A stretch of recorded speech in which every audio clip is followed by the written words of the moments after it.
talented choir students. Welcome to the first installment of How to Read Music. I am Regan, and today I'm going to be your teacher. This lesson I am calling How to Navigate a Sheet of Music.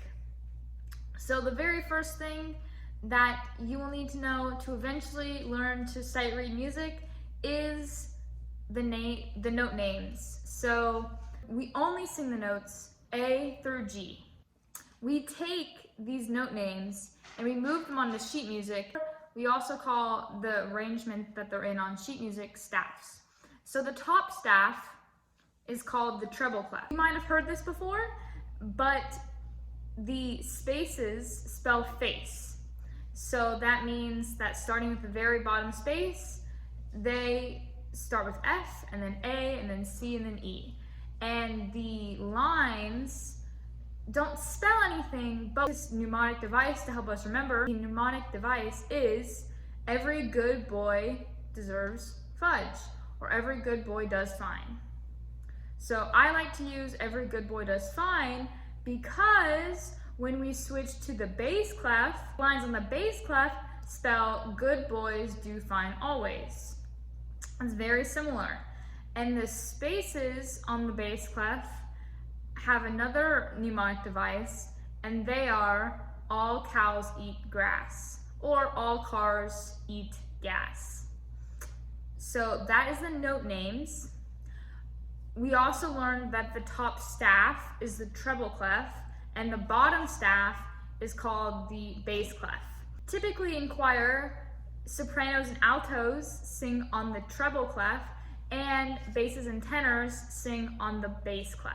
Sometimes the music that the composer wants us to sing did not fit on one staff. There are things called ledger lines, which are extensions of the staff. Ledger lines can be above the staff or below the staff. In fact, middle C is on the ledger line. Often in music, there'll be dynamic markings. Dynamic markings tell you how loud or how soft and the vibe that the composer wants you to use. The most common dynamic markings are piano, forte, mezzo piano, and mezzo forte. Piano means quietly, and forte means loud. In between piano and forte, we have mezzo piano, which means medium quiet, and mezzo forte, which means medium loud.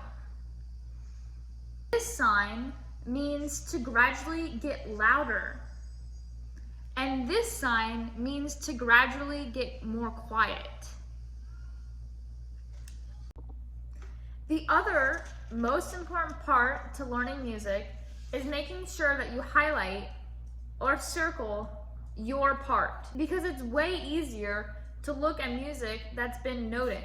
It's very important that you always carry a pencil with you to choir class so you can make notes when the director gives you instructions. This concludes the first lesson of the video series, How to Read Music. Good job, talented choir students!